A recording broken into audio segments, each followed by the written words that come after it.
Assalamualaikum warahmatullahi wabarakatuh. Innal hamdalillah nahmaduhu wa nasta'inuhu wa nastaghfiruh wa na'udzu billahi min syururi anfusina wa min sayyiati a'malina.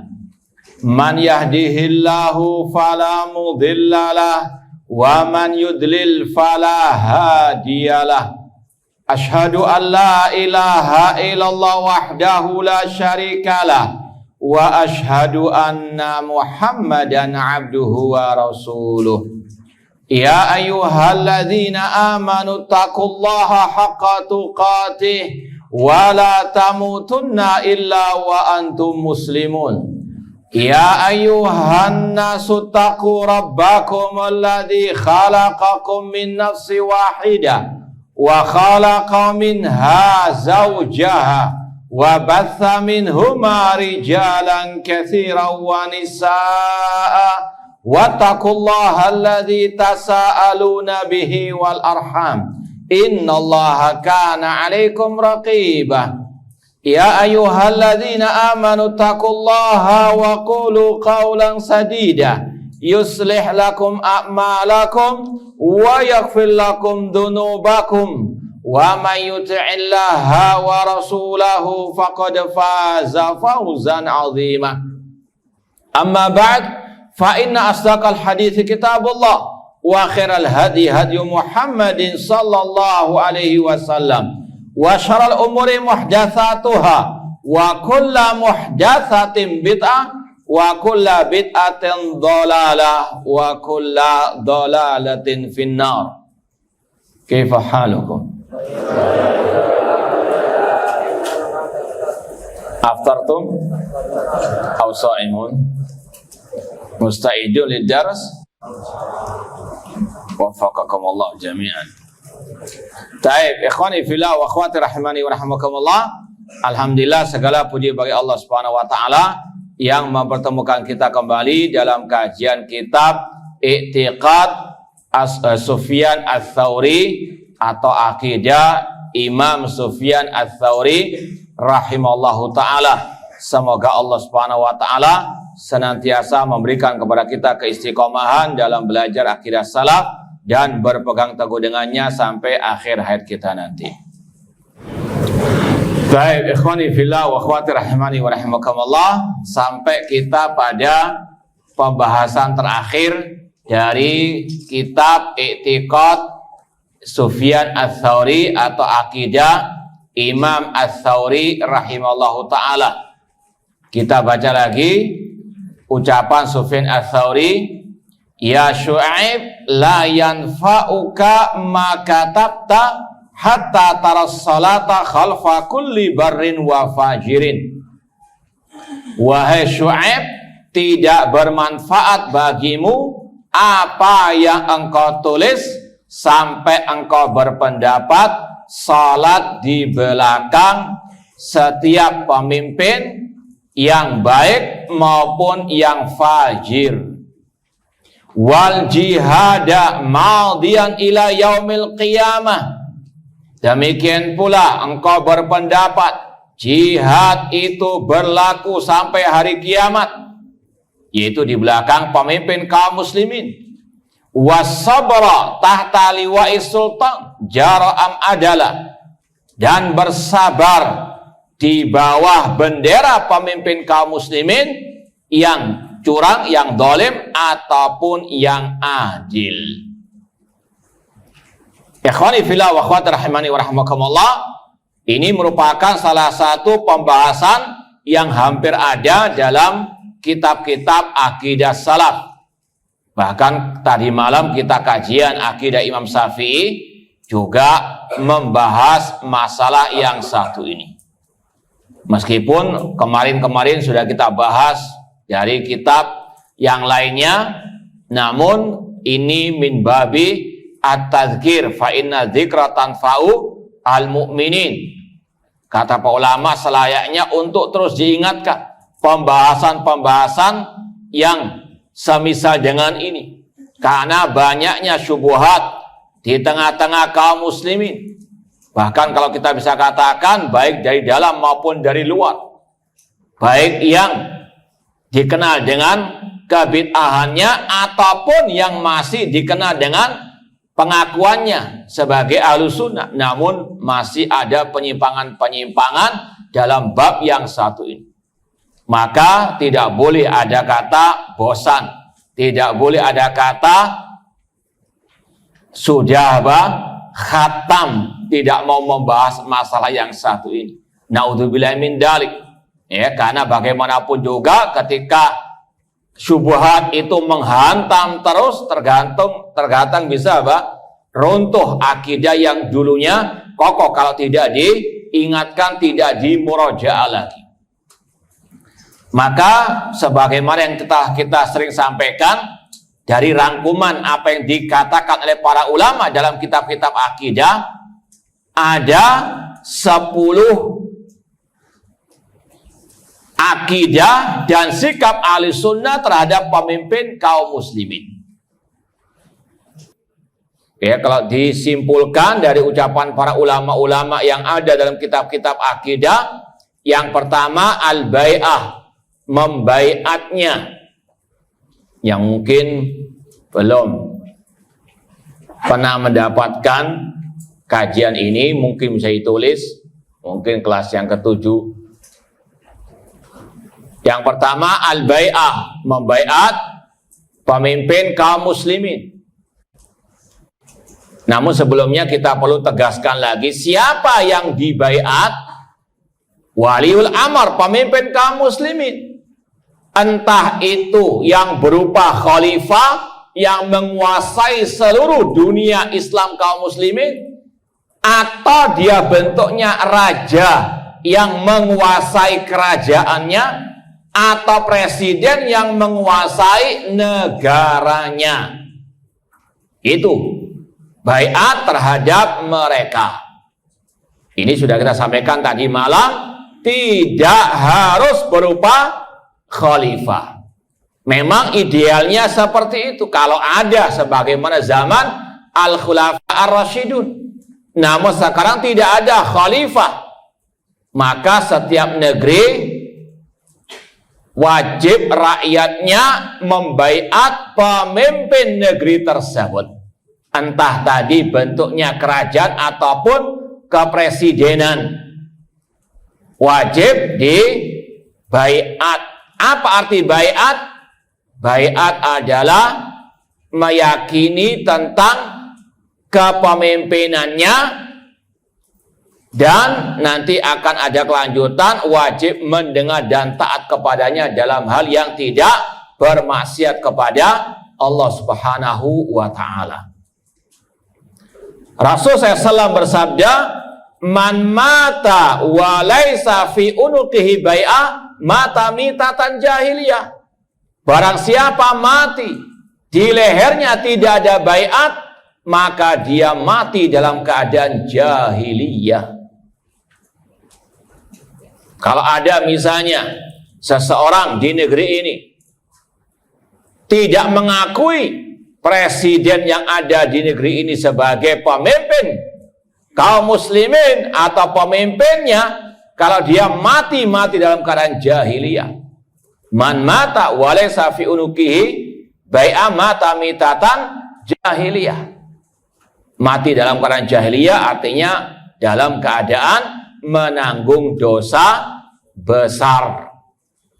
Fahim tuh? Fahim au naimun? Baik. Itu nyata tanpa tidur, nyata semua ya. Baik. Kemudian yang kedua, ikramuhu, menghormati, memuliakannya sebagai pemimpin kaum muslimin.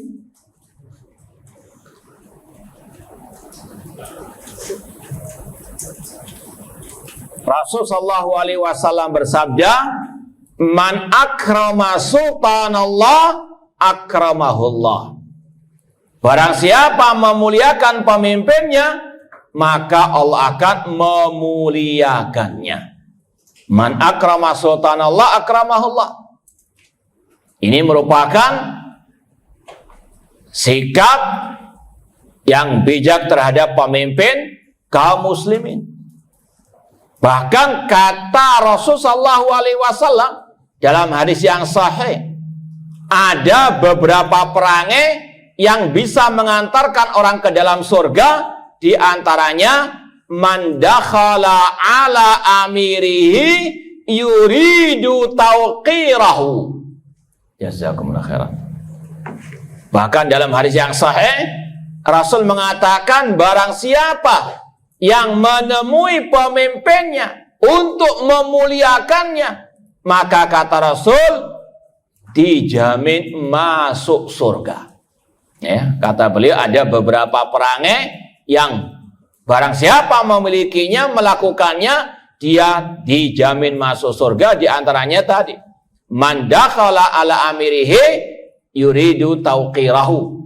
Dia masuk menemui pemimpinnya untuk menghormati, memuliakannya.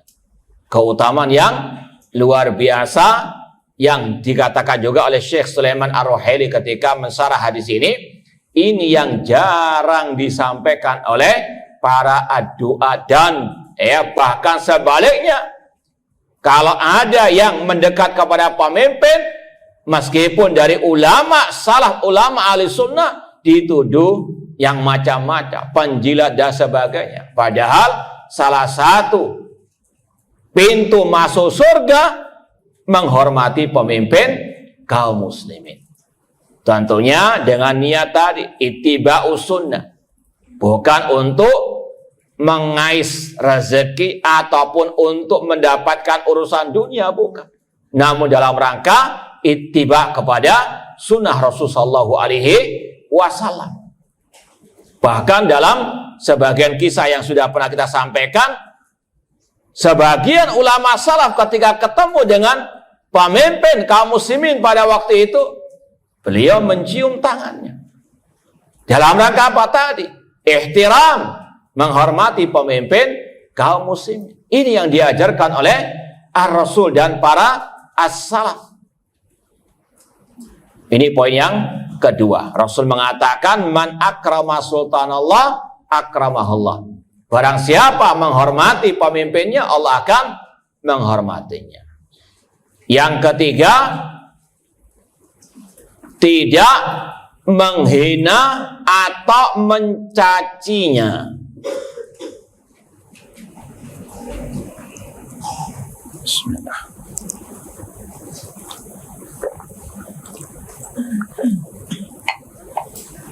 Rasul SAW dalam lanjutan hadis tadi mengatakan, waman ahana sultanallah ahanahullah. Barang siapa yang menghinakan pemimpinnya, Allah akan menghinakannya. Ini ancaman dari Rasulullah SAW. Dan sudah kita sampaikan tadi, pemimpin di sini bisa berkaitan dengan khalifah, raja ataupun presiden. Yang penting dia punya al-amr.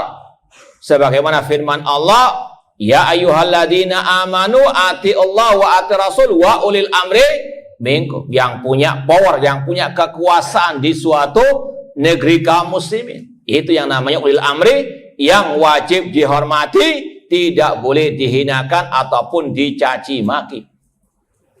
Meskipun dia adalah pemimpin yang zalim, seperti yang diutarakan juga tadi oleh Imam Sufyan Ats-Tsauri. Entah itu jara am adalah, entah itu pemimpin yang jair, yang curang, yang zalim, atau pemimpin yang adil. Selama dia masih muslim, maka kewajiban rakyat menghormatinya, tidak menghina ataupun mencaci makinya. Dan ini ijma para as-salaf dari kalangan sahabat Rasulullah SAW. Anas bin Malik radhiyallahu ta'ala anhu pernah berkata, nahana kubarauna min ashabi Rasulullah SAW. Para senior-senior sahabat Rasulullah SAW melarang kami, di antaranya la tasubbu umara'akum, Jangan kalian mencaci maki pemimpin-pemimpin kalian. Ini adalah manhaj salaf. Ini adalah akidah salaf dari kalangan para sahabat Ar-Rasul sallallahu alaihi wasallam. Wa man tabi'ahum bi ihsan ila yaumil qiyamah. Bahkan ada kisah juga dari Abi Bakrah radhiyallahu taala anhu, ketika beliau duduk di majelis pemimpin, ada seseorang yang istilahnya nyeletuk berkata, "Undur ila amirina yalbasu thiyabal fusaq." Lihatlah kepada pemimpin kita ini, dia memakai baju orang-orang fasik. Maka Abu Bakrah sahabat Rasul mengatakan, "Uskut, diam engkau. Fa inni sami'tu Rasul sallallahu yakun." Karena aku mendengar Rasul bersabda, "Man ahana sultanallah ahanahullah." Barang siapa menghinakan pemimpinnya, maka Allah akan menghinakannya. Na'udzubillahi min dzalik. Maka harus betul-betul menjaga lisan. Bukan hanya di majelis umum, demikian pula di majelis khusus. Menghibah orang umum saja haram, apalagi menghibah pemimpin kaum muslimin. Lebih dasar lagi kata ulama dosanya. Apalagi menghina, mencaci maki di medsos. Naudzubillah min, berapa banyak dosanya. Dan ini juga bagian daripada mengajari orang kejelekan, yang kata Rasul, "Man da'a ila dhalala kana alai wizruha wa wizru man amila biha la yanqusu min auzarihim syai'a." Barang siapa yang menyeru kepada kesesatan, maka baginya dosanya dan dosa orang yang mengikutinya, tanpa mengurangi dosa orang yang mengikutinya. Na'udzubillahi min dzalik. Dan kata sahabat Rasul yang mulia Abu Darda radhiyallahu taala anhu, beliau mengatakan, "Awwalu nifaqil mar'i ta'nuhu ala wali amrihi." Kemunafikan pertama pada diri seorang hamba kalau dia sudah mencaci maki pemimpinnya. Tanda kemunafikan, kata Abu Darda, diantaranya mencaci maki pemimpin kaum muslim. Na'udzubillahi min dzalik. Maka hati-hati dengan orang-orang meskipun yang mengaku ahli sunnah namun suka mengkritik, mencela pemimpin di hadapan umum. Ini salah satu yang ditahdzir oleh para as-salaf. Di antaranya Abu Darda mengatakan tadi, kemunafikan pertama pada diri seseorang kalau dia sudah mencaci maki pemimpinnya. Dan dikatakan oleh para ulama, di antaranya Syekh Abdul Salam Barjas yang tadi malam kita bawakan kitabnya Mu'amalatul Hukam fi Dhul Kitab wa Sunnah, bahwasanya mencaci maki pemimpin kaum muslimin adalah bid'atun sabaiyah. Bid'ahnya siapa? Abdullah bin Saba al-Yahudi. Kalau tadi para sahabat Rasul, bahkan senior para sahabat, itu melarang mencela pemimpin kaum muslimin. Itu seruan mereka. Beda dengan seruannya Abdullah bin Saba al-Yahud. Di zaman Al-Khalifah Rasyid Utsman bin Affan, Abdullah bin Saba mengatakan kepada kaum muslimin, terutama orang-orang awam, "Ibda'u bitta'ni ala umaraikum." Mulailah kalian untuk mencela, mencaci maki pemimpin kalian. Makanya dikatakan tadi, mencaci maki, mencela pemimpin kaum muslimin itu adalah bid'ahnya Abdullah bin Saba. Dan itu betul dia lakukan sampai terjadinya tragedi berdarah pembunuhan terhadap Al-Khalifah Rasyid Utsman bin Affan radhiyallahu ta'ala anhu. Apa sebab utamanya? Itu tadi, caci makian, provokasi terhadap pemimpin kaum muslimin.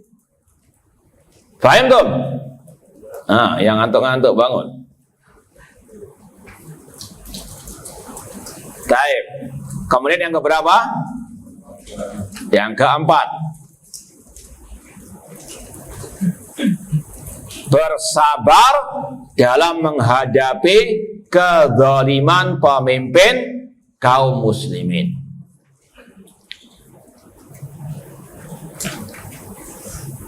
Kita meyakini pemimpin kaum muslimin, mereka manusia biasa, bukan malaikat.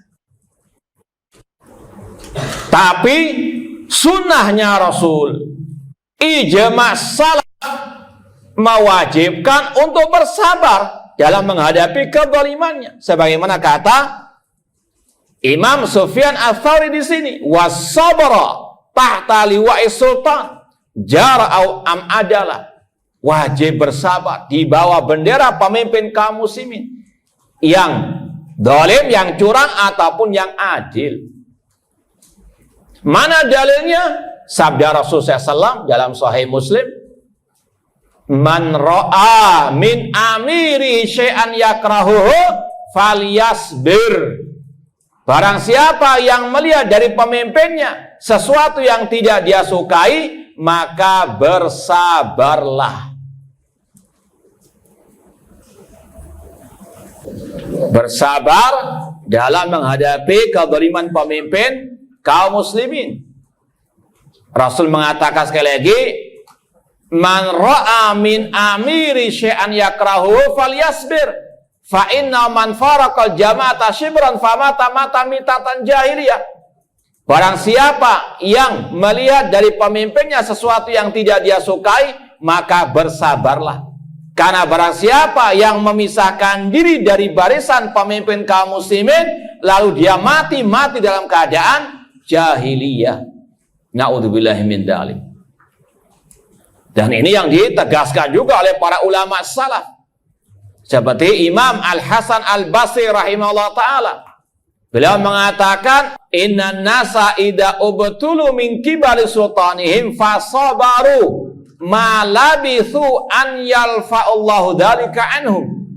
Sesungguhnya manusia jika diberi ujian berupa pemimpin yang zalim, lalu mereka bersabar, maka segera Allah akan lepaskan musibah itu dari mereka. Walakin nam yafza'una ila saif. Namun kebanyakan orang lebih suka menghunuskan pedang, enggak sabar. Fawallahi ma ja'u biyaumin khairin qat. Maka demi Allah mereka tidak bisa mendatangkan hari yang lebih baik dari sebelumnya. Dan ini waqi' laisa lahu min dafi', kenyataan yang ada di lapangan. Bagaimana pemberontakan yang terjadi di Timur Tengah sana, di Libya, Tunisia dan sebagainya. Apa yang terjadi sekarang? Kekacauan, artinya ketidakstabilan. Maka sungguh benar ucapan Imam Al-Hasan Al-Basri, kalau mereka nggak sabar, yang terjadi lebih jelek daripada yang sebelumnya. Na'udzubillahi min dzalik. Mungkin kalau antum pernah baca tulisan enak zamanku toh. Hah? Ini sekedar ya ilustrasi bahwasanya itulah yang telah diperingatkan oleh Allah dan Rasulnya dan juga para salaf. Kalau sudah menyimpang dari qala Allah wa qala Rasul, menyimpang dari manhaj salaf, demikian keadaannya. Makanya ini pembahasan yang paling sangat amat penting sekali dalam kehidupan kaum muslimin. Kalau salah, yang terjadi pertumpahan darah, kerusakan, ya, tidak adanya keamanan maupun kenyamanan. Maka para ulama salaf pun sangat antusias memperhatikan masalah yang satu ini. Kemudian kata para ulama juga, sebagaimana kata Imam Al-Hasan Al-Basri tadi, adanya pemimpin yang zalim itu adalah musibah. Dan musibah secara umum apa sebabnya? Dosa-dosa manusia. Ma asabakum min musibatin fabima kasabat aydikum wa yafu an katsir. Tidaklah musibah menimpa diri kalian kecuali karena sebab dosa-dosa kalian. Daral fasadu fil barri wal bahri bima kasabat aydin nas liyudhiqahum ba'dalladzi amilu la'allahum yarji'un. telah nampak kerusakan di daratan maupun di lautan karena sebab tangan-tangan manusia. Untuk Allah menimpakan sebagian dari dosa mereka, hikmahnya la'allahum yarji'un, agar mereka kembali kepada agama mereka. Ini adalah peringatan dari Allah Subhanahu wa taala bahwasanya pemimpin yang zalim itu musibah, dan musibah sebabnya adalah dosa-dosa manusia. Allah mengatakan, wa kadzalika ja'alna wa kadzalika nuwalli ba'dadh-dhalimina ba'dhan bima kanu yaksibun. Demikianlah kami kuasakan sebagian orang zalim atas orang zalim yang lainnya. Ini adalah sunnatullah. Pemimpin yang zalim itu dari rakyat yang zalim.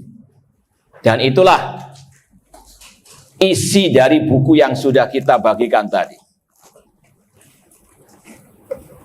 Ya, kama takunu yuwalla alaikum, oleh Syekh Abdul Malik Ramadhani hafizallahu taala.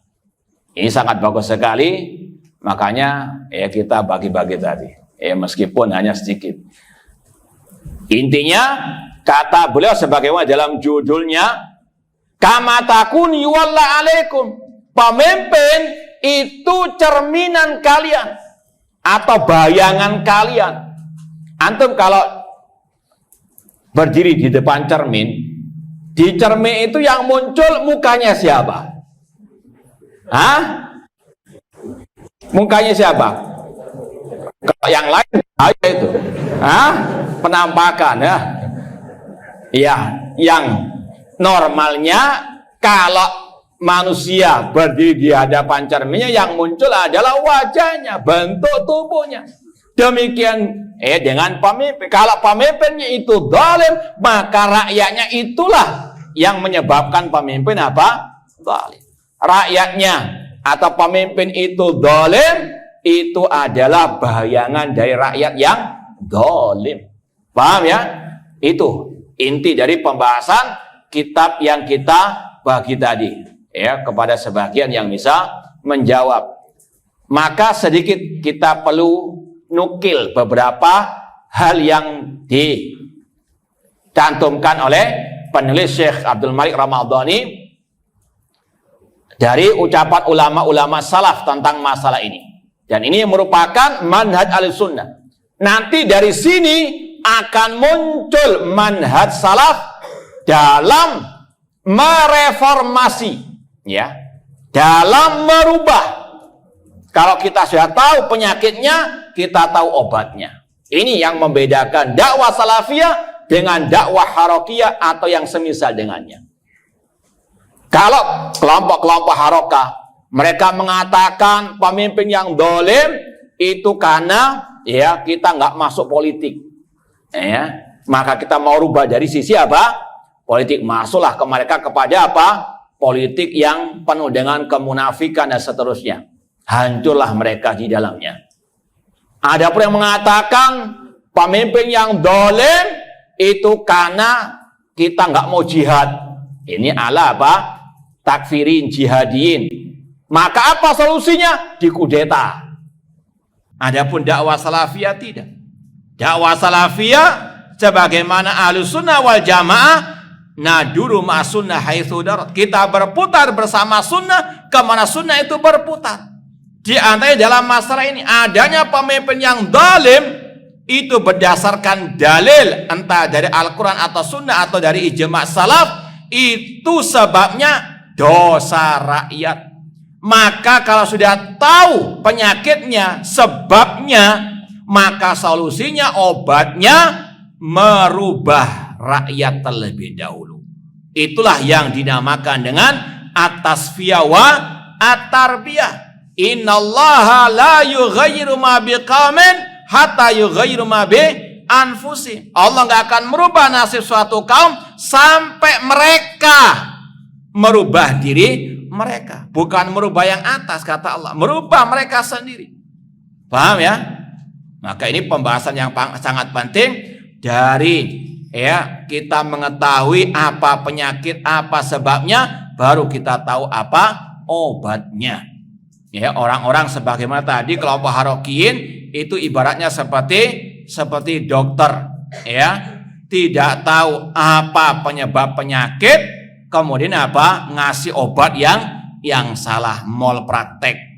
Ini berbahaya. Ini kalau untuk individu masih ringan dibandingkan apa, salah menyikapi keadaan umat sehingga yang terjadi adalah pertumpahan darah dan korbannya kaum muslimin. Na'udzubillahi min dzalik. Taib, yang megang bukunya mungkin bisa dilihat halaman 58. Ada riwayat dari Al-Hasan Al-Basri juga, annahu sami'a rajulan yada'u 'alal Hajjaj. Dari Al-Hasan Al-Basri, beliau pernah mendengar seseorang mendoakan kejelekan terhadap Al-Hajjaj bin Yusuf. Yang disebutkan juga dalam kitab ini, beliau ini luar biasa kejamnya terhadap kaum muslimin pada waktu itu. Bukan 1, 2, 3, 4, 5, 10 orang yang dibunuh. Kira-kira berapa yang pernah dibunuh oleh Hajjaj bin Yusuf? Ada yang tahu enggak? Hah? Ada berapa? 100, 200? Hah? Ada yang tahu kira-kira ya mendekati bilangannya berapa kira-kira? Hah? Kam? Ada bahkan riwayat mengatakan 120.000. Paham? Berapa yang dibunuh? 120.000. Meskipun demikian, Al-Hasan Al-Basri ketika mendengar ada orang mendoakannya dengan kejelekan, beliau mengatakan, la taf'al, jangan engkau lakukan, jangan engkau doakan dengan kejelekan. Padahal sudah membunuh siapa? Berapa orang? 100. Di antaranya sebagian sahabat Rasulullah SAW. Ya, pemimpin yang zalim. Namun meskipun demikian, kata Al-Hasan Al-Basri, la taf'al, jangan engkau lakukan itu, jangan engkau doakan dengan kejelekan. Kenapa? Innakum min anfusikum utitum. Ini inti pembahasan kitab sebagaimana judulnya tadi. Adanya Hajjaj bin Yusuf itu sebabnya diri kalian sendiri. Kama takunu yuwalla alaikum. Innama anfusikum, atau innakum min anfusikum utitum. Kemudian kata beliau, innama nakhafu in uzilal Hajjaj aw mata an yatawalla alaikum al-qiratu wal khanazir. Karena kami khawatir kalau Hajjaj bin Yusuf itu dikucilkan, dijauhkan, atau dia mati atau mungkin dibunuh, kemudian digantikan oleh kaum dari kera dan babi. Yaitu siapa? Al-Yahud. Paham? Daripada Yahudi menguasai, maka lebih baik dikuasai oleh apa? Hajjaj bin Yusuf. Intinya pemimpin muslim bagaimanapun keadaannya, jangan didoakan dengan kejelekan. Bisa jadi tambah parah nanti kalau apa? Dikabulkan. Paham ya? Misalnya mendoakan pemimpin yang zalim agar segera mati misalnya. Nggak taunya penggantinya lebih jahat darinya. Paham ya? Maka alangkah indahnya, lebih baik kalau didoakan dengan kebaikan, dengan al-hidayah wa taufik. Kemudian kata beliau, faqat ruya anna a'malakum ummalukum. Ini ungkapan-ungkapan ulama salaf yang sangat indah berkaitan dengan masalah ini. Anna a'malakum ummalukum, perbuatan kalian itulah pemimpin kalian. Paham ya? Bahwasanya pemimpin kalian itu cermin dari kalian. Kalau kalian baik, pemimpin akan apa? Kalau kalian jelek, pemimpin juga akan jelek. Ini makna dari a'malukum ummalukum. Amal perbuatan kalian itulah pemimpin kalian. Wa kama takunu yuwalla alaikum. Ya, sebagaimana keadaan kalian itulah keadaan pemimpin kalian. Kemudian kita tambahkan lagi ucapan yang semisal dengannya. Halaman 61. Ada riwayat dari Abu Syekh an Mansur ibni Abil Aswad qala sa'altul a'masya an qawlihi wa kadzalika nuwalli ba'dadh dhalimina ba'dhan. Aku pernah bertanya kepada Al-A'mash. Ini seorang perawi hadis yang terkenal dengan Al-A'mash. Ini bukan kunyah, namun gelarnya. Namun maknanya jelek ini. Ada yang tahu arti Al-A'mash? Hah?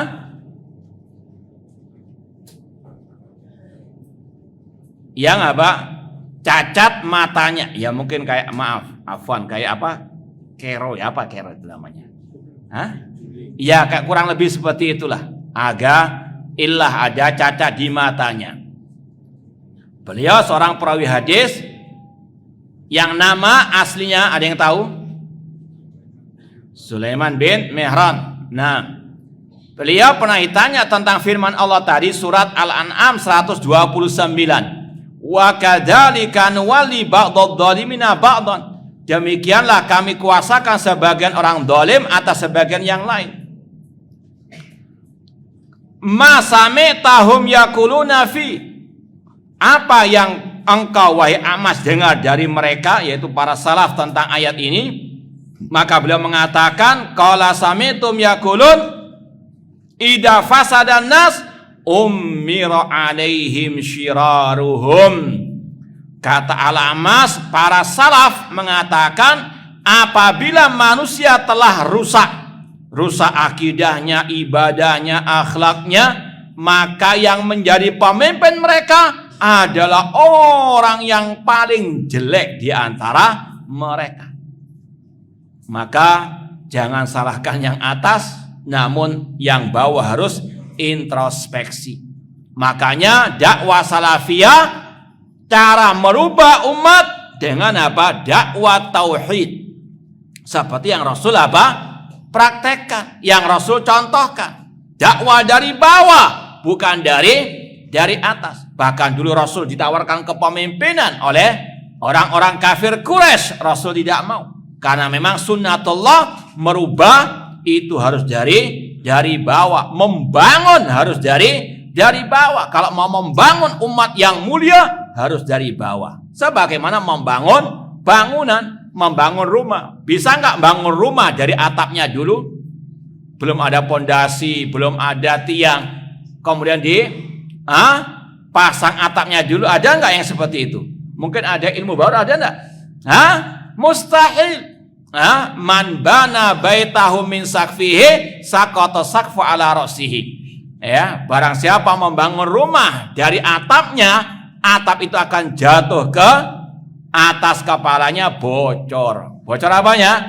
Kalau gentengnya masih murah. Nah, ini bahaya ke kepalanya. Itulah keadaan kelompok-kelompok harokah yang mereka ingin membangun umat dari atas lewat jalur politik, kata mereka, masuk ke parlemen. Maka apa yang terjadi? Mereka jadi korban kubangan politik yang sangat amat kotor. Ibaratnya seperti yang sudah pernah kita sampaikan, orang pakai jubah putih bersih, kopiah putih, masuk lumpur Lapindo. Bisa keluar dalam keadaan putih lagi enggak? Kalau nggak tenggelam saja alhamdulillah. Namun kalau pun bisa keluar dari lumpur Lapindo, bisa enggak baju putihnya, jubah putihnya itu tidak terkena kotoran? Bisa enggak? Kalau nggak percaya coba. Nah, itulah keadaan orang-orang tersebut. Yuriduna an yughayyiru walakinnahum taghayyaru. Mereka ingin merubah, malah justru mereka yang berubah. Naudzubillahi min dzalik. Taib, cukup ini yang bisa kita nukilkan dari buku Kama Takunu Iwalla Alaikum. Kemudian poin yang keberapa tadi? Yang kelima, wasam'u wa ta'ah lil a'immah wa amil mu'minin baran kana aw fajiran. Mendengar dan taat kepada pemimpin dalam hal yang tidak bermaksiat kepada Allah Subhanahu wa ta'ala. Banyak hadis-hadis tentang as-sam'u wa ta'ah. Ditambah lagi dengan ayatnya tadi, surat An-Nisa ayat 59 yang insyaallah sudah sering antum dengarkan. Ya ayyuhalladzina amanu atiullaha wa ati rasul wa ulil amri minkum. Wahai orang-orang beriman, taatilah Allah dan taati Rasul dan pemimpin di antara kalian. Kata para ulama, tidak ada kata-kata ati ulil amri dalam ayat itu. Itu ada makna yang tersirat, yaitu bahwasanya ketaatan kepada pemimpin dalam hal yang tidak bermaksiat kepada Allah, dalam hal yang tidak bertentangan dengan ati Allah wa ati'u ar-rasul. Ati Allah wa ati Rasul ada kata-kata atiu. Namun ketika giliran ulil amri langsung wa ulil amri minkum. Ini kata ulama tadi, ketaatan kepada pemimpin itu muqayyadah, terikat dengan ati Allah wa ati'u Rasul. Kalau nggak bertentangan dengan ati Allah wa ati Rasul, maka wajib ditaati. Ada yang berkata ketaatan itu kalau dalam hal yang berkaitan dengan syariat. Adapun dalam hal yang gak ada dengan kaitannya dengan syariat, maka gak wajib ditaati. Paham pertanyaannya? Hah? Ada sebagian mengatakan yang ditaati itu kalau perintahnya berkaitan dengan syariat. Pemimpin nyuruh sholat, pemimpin nyuruh orang melaksanakan puasa Ramadan. Adapun hal-hal yang mubah tidak wajib ditaati. Hal hadza sahih? Hah? Dari mana antum mengatakan khata? Hah? Hah? Hadis-hadis siapa?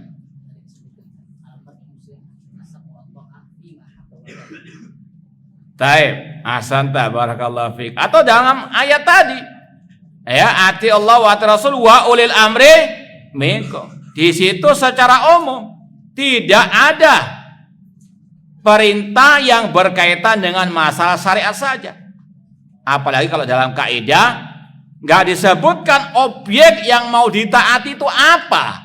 Maka ini apa? Bentuknya nakira umum, mencakup semua pembahasan yang penting tadi, tidak bertentangan dengan ati Allah wa ati'u ar-rasul.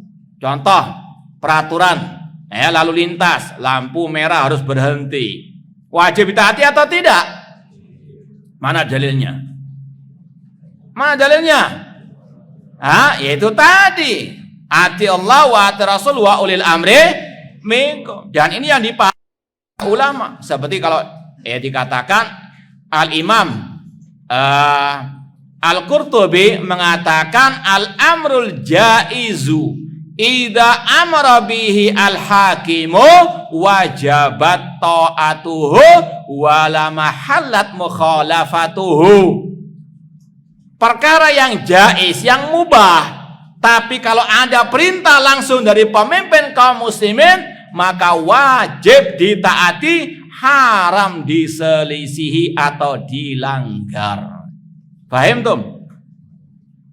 Ini sekali lagi berkaitan dengan semua urusan, baik urusan agama maupun urusan mubah. Bahkan kalau itu urusan agama, perintahnya double, wajibnya double. Wajib taat kepada Allah seperti tadi. Kalau ada perintah pemimpin wajib sholat 5 waktu, ini ketaatannya double. Dari sisi itu perintah dari Allah, kemudian yang kedua perintah dari siapa? Ulil amri. Paham tum? Nah, dalil-dalil dari hadis juga banyak tadi. Hadis Al-Irbad bin Sariyah yang sangat masyhur.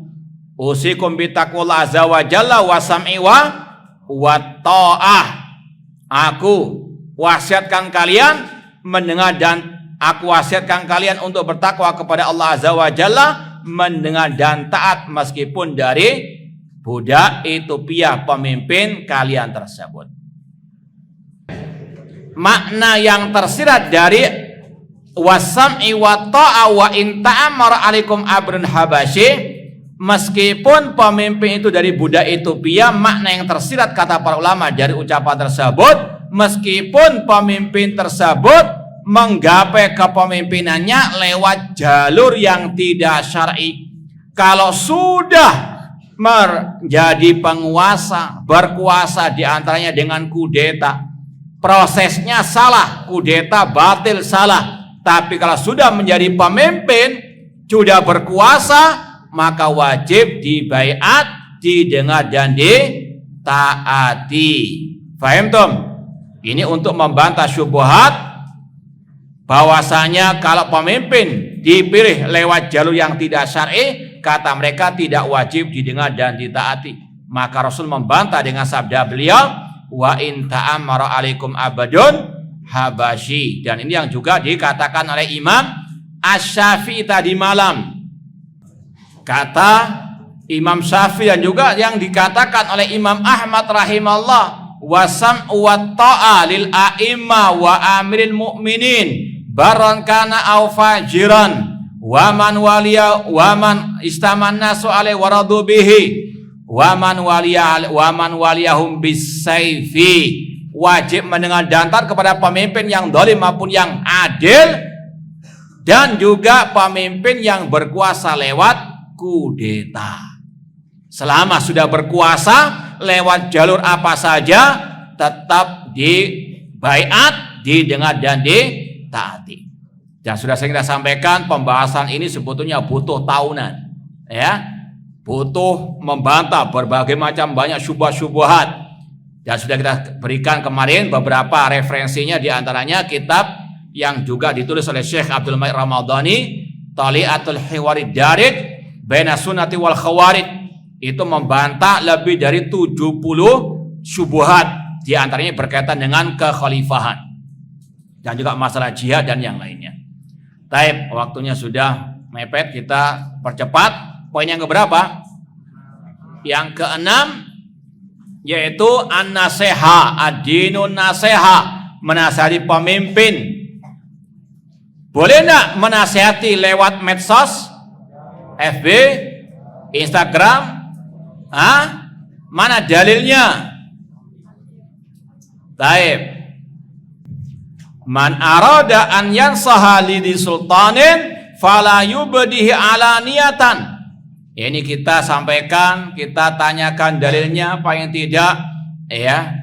Ketika antum mungkin nanti menghadapi syubhat, antum bantah insyaallah dengan hujah-hujah an-naqliyah, ya, antum bisa membungkam ahlu syubhat-syubhat tersebut, ya, bil adillah asy-syar'iyyah.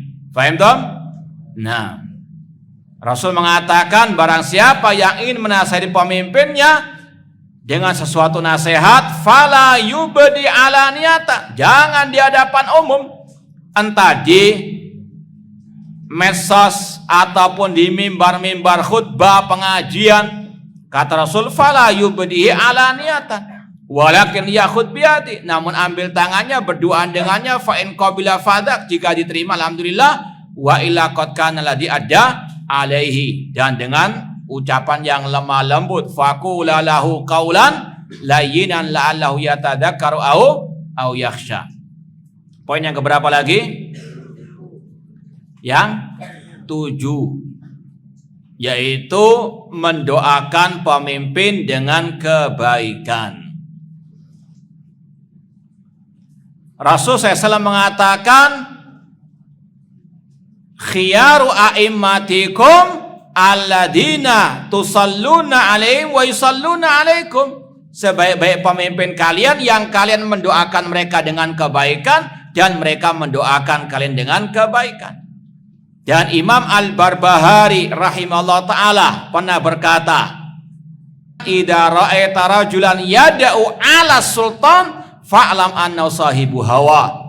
Apabila engkau melihat seseorang mendoakan pemimpinnya dengan kejelekan, maka ketahuilah dia pengekor hawa nafsu alias ahlul bid'ah. Ini ciri ahlul bid'ah, mendoakan pemimpinnya dengan kejelekan. Ya, Seperti yang mungkin pernah kita dengar juga, ada yang mengatakan Allahumma alaika bismi wa yadhkur isma rais jumhuriyatina, ya. Allahumma alaika bi Jokowi misalnya. Ini doa lahu atau alai. Nah, ini salah satu ciri ahli al-ahwa, kata Imam Al-Barbahari. Sudah tahu, oh ini ahli al-ahwa, ini ahli bidah, ya, sebagaimana kata Imam Al-Barbahari rahimahullah taala. Namun sebaliknya kata Imam Barbahari, idza ra'aita rajulan yad'u li sultan fa'lam anna sahibu sunnah insyaallah. Namun apabila engkau mendengar seseorang mendoakan pemimpinnya dengan kebaikan, ketahuilah dia pengikut sunnah Rasulullah SAW insyaallah. Paham Tom? Baik, yang keberapa? Itu 8 lanjutan tadi, diharamkan mendoakan yang jelek. Sama dengan apa? Ucapan Imam Barbahari tadi. Yang pertama, pengekor hawa nafsu, cirinya mendoakan pemimpin dengan kejelekan. Yang ke-9, melaksanakan sebagian ibadah di belakang pemimpin kaum muslimin, yaitu pembahasan yang kita baca tadi. Salat di belakang pemimpin kaum muslimin, salat Jumat, salat Idul Fitri, Idul Adha, terutama sekarang ini berkaitan dengan Idul Fitri, Idul Adha, yang lebih ditekankan harus waktunya bersamaan dengan pemimpin kaum muslimin. Kalau sholat Jumat, adakah perbedaan? Waktunya selisih sehari gitu, ada enggak? Iya, makanya kita tekankan pembahasan kita yang lebih ditekankan sholat Idul Fitri, Idul Adha, karena ada yang menyelisihi pemimpin. Maka antum ikut ormas atau ikut pemimpin kaum muslimin? Ikut partai atau ikut pemimpin kaum muslimin? Iya, ya ayyuhalladzina amanu atiullaha wa rasul wa ulil amri minkum. Enggak ada ikuti ormas, enggak ada. Ikut ulil amri minkum. Demikian pula al-jihad.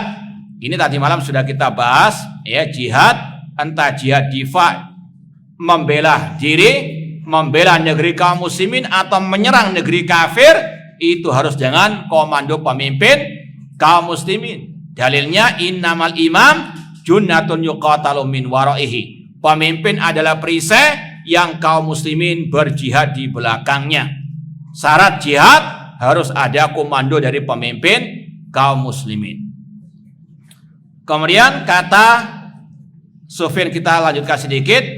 Qala Syu'aib faqultu li Sufyan ya Aba Abdillah as-salatu kulluha, apakah setiap salat di belakang pemimpin? Qala la, kata Sufyan, tidak. Walakin salatul Jum'ah wal Idain, akan tapi salat Jumat dan salat Idul Fitri, Idul Adha. Kalau di zaman salaf dulu yang memimpin salat Jumat, Idul Fitri, Idul Adha adalah pemimpin kaum muslimin, maka harus kaum muslimin salat di belakang mereka. Apalagi memang waktu itu tidak sebanyak sekarang kaum muslimin, tidak sejauh sekarang jarak mereka, maka mereka salat di belakang pemimpin kaum muslimin, yang baik maupun yang zalim.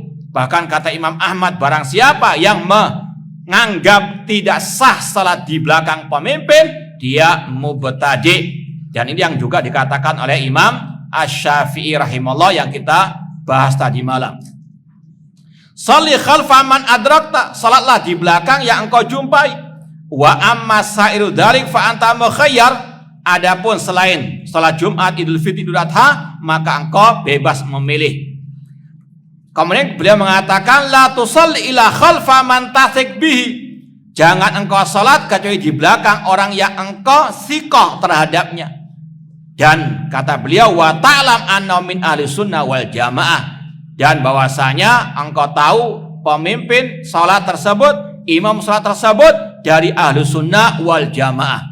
Wallahu alam, ini secara idealnya yang paling ahsan afdal salat di belakang imam yang ahli sunnah.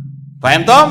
Namun seandainya antum tidak mendapati imam dari ahli sunnah, maka sah salat di belakang ahli bid'ah. Paham Tom? Seperti yang sudah kita bahas juga tadi malam, di antaranya dari ucapan Utsman bin Affan ketika beliau ditanya, apakah boleh salat di belakang pemimpin ahlil fitnah yang memberontak kepada beliau? Maka beliau mengatakan, ahsin ida ahsan berbuat baiklah bersama mereka kalau mereka berbuat apa? Baik, sholli ma'ahum, salatlah di belakang mereka. Dan secara ijma memang demikian.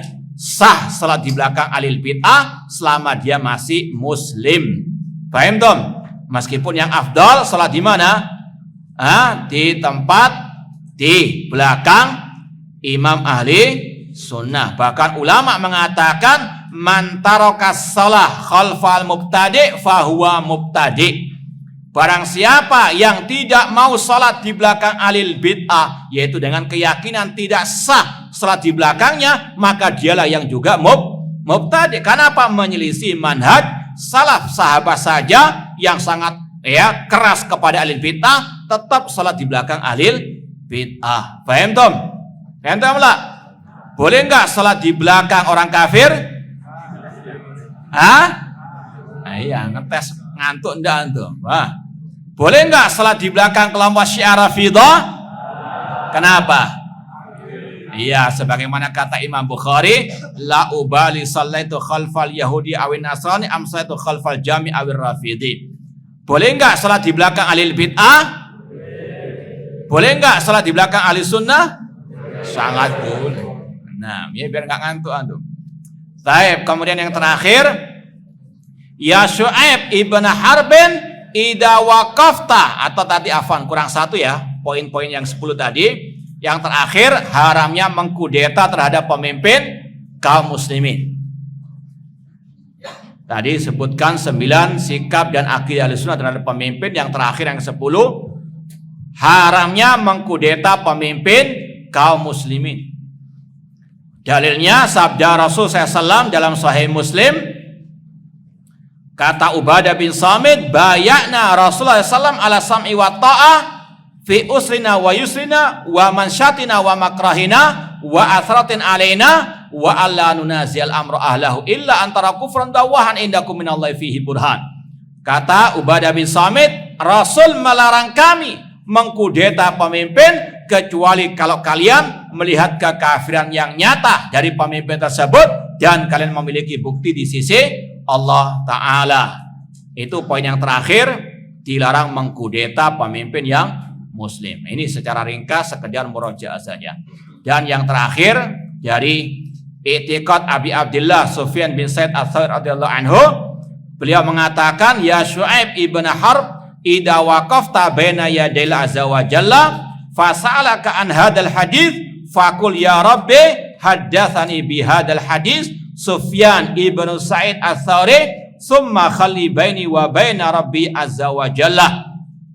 Kata Sufyan Ats-Tsauri, wahai Syu'aib bin Harb, jika engkau berdiri menghadap Allah azza wa jalla pada hari kiamat, lalu Allah bertanya kepadamu tentang akidah ini, maka katakan, wahai Rabbku yang mengajariku akidah ini adalah Sufyan bin Sa'id Ats-Tsauri, kemudian biarkan aku dengan Rabbku azza wa jalla. Ini mirip dengan pembahasan di muqaddimah pembahasan kitab ini. Ini pelajaran berharga yang pertama bagi asy-syekh, al-ustadz dan juga at-tilmid, bahwasanya asy-syekh jangan asal ngajar.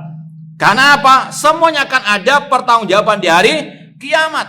Ya, para dai, para ustadz, al-mudarris, jangan asal-asal mengajar. Harus ada persiapan yang matang. Jangan mengajar kecuali al-haq, kebenaran. Ya, jangan asbun kalau ngajar. Paling tidak antum punya referensi. Makanya sering kita sampaikan, ini kitabnya, ini kitab dan ini rujukannya.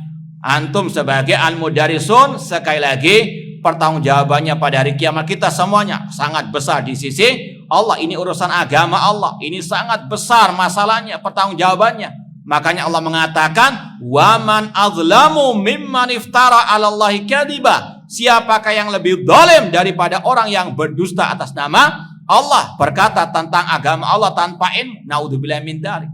Dan Rasul mengatakan, "La tazulu qadama ibni Adam min indi rabbih hatta yus'al an khamsin."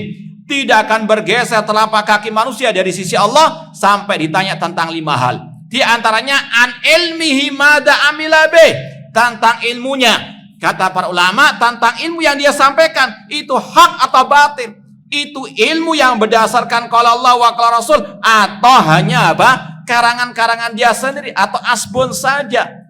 Ini yang juga akan apa?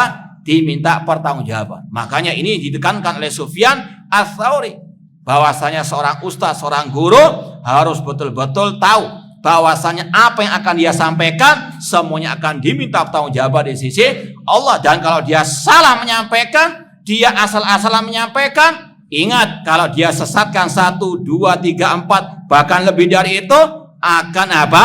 Mengalir dosanya kepada dia.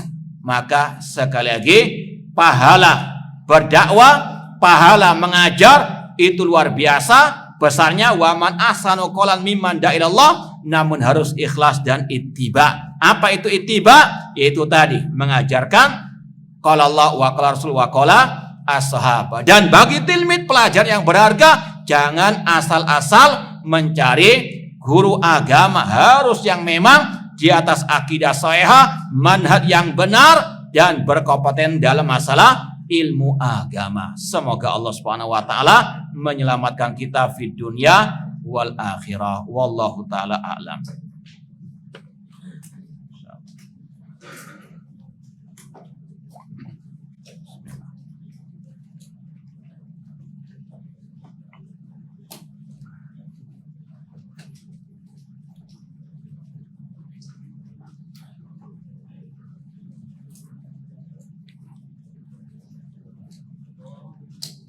Taib, ini ada pertanyaan, cara memilih pemimpin, ya, bagaimana dengan di Arab Saudi?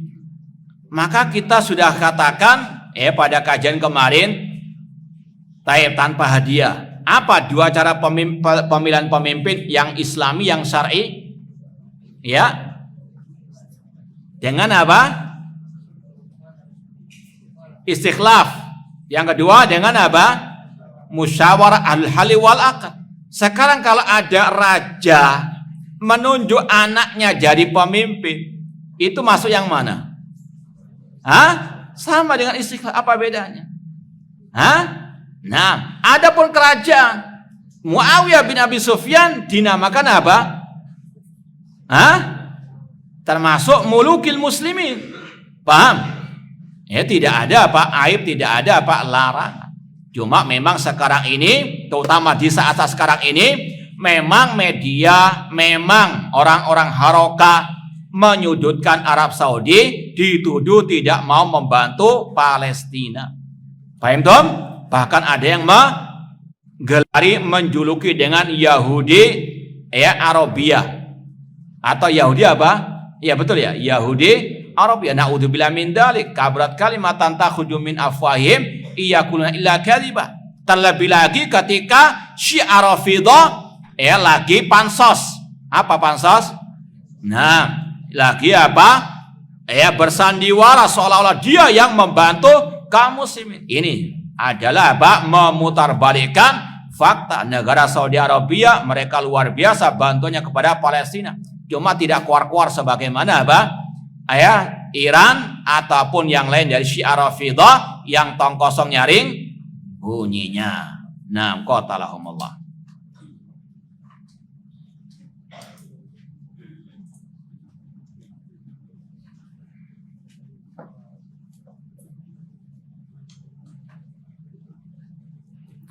Ini kelihatannya yang bertanya kurang paham atau gagal paham tentang pembahasan yang lalu masalah takdir.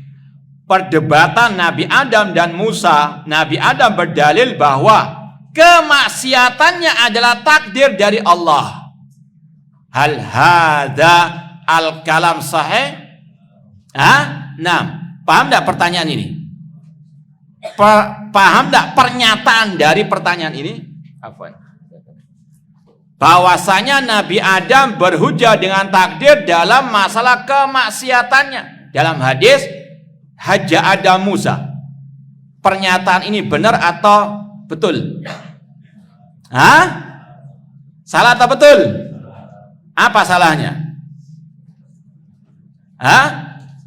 Adam berhujjah dengan takdir dalam masalah apa? Musibah, bukan dalam masalah kemaksiatan. Jangan gagal paham. Paham dong? Nah, makanya ulama mengatakan tidak boleh berhujah dengan takdir dalam masalah maksiat, namun boleh berhujah dengan takdir dalam masalah apa? Musibah. Karena dalam masalah musibah manusia nggak ada pilihan. Adapun masalah maksiat, ketika dia mau berbuat maksiat ada pilihan antara ya atau tidak. Maka tidak boleh berhujah dengan takdir dalam masalah apa? Maksiat. Dalam hadis tadi Sahih Bukhari, Nabi Adam nggak berhujah dengan takdir dalam masalah maksiat. Karena yang dibahas oleh Nabi Musa masalah musibah. Akhrajtani ya min akhrajtani wa annasa minal jannah. Engkau wahai Adam penyebab kami semuanya dikeluarkan dari apa? Surga. Ini bahas masalah musibah atau maksiat? Musibah. Dikeluarkannya dari apa? Surga. Maka Nabi Adam berhujah dengan takdir. Ini sudah apa? Takdir Allah. Atalumuni ala amrin qad qadarallahu alayya. Apakah engkau mencelaku atas takdir yang sudah Allah apa? Takdirkan kepadaku. Paham dong? Nah, jangan gagal paham. Ini berbahaya.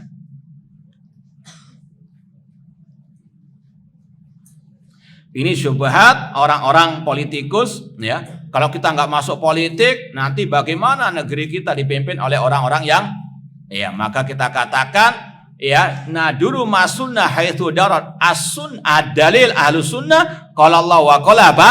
Rasul. Bukan dalil akal-akalan, bukan dalil perasaan. Namun apa? Rasul SAW contohkan. Tadi Rasul ditawari kepemimpinan oleh orang-orang kafir Quraisy, beliau tidak mau. Namun tetap beliau dakwah apa? Lewat bawah. Paham? Kalau Rasul sesuai dengan pemikiran mereka, diambil tawaran mereka orang-orang kafir Quraisy tersebut, namun Rasul tidak mau. Paham tuh? Antum ikut politikus atau ikut Rasul SAW? Hah? Ikut siapa? Ikut tikus? Bukan. Hah? Itu apa? Menghalalkan segala cara. Na'udzubillah min dzalik.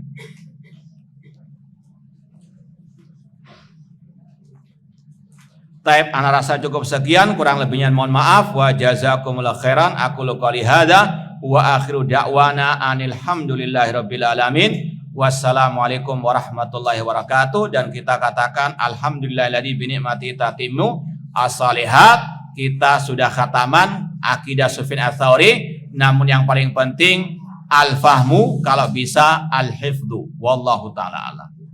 Assalamualaikum warahmatullahi wabarakatuh.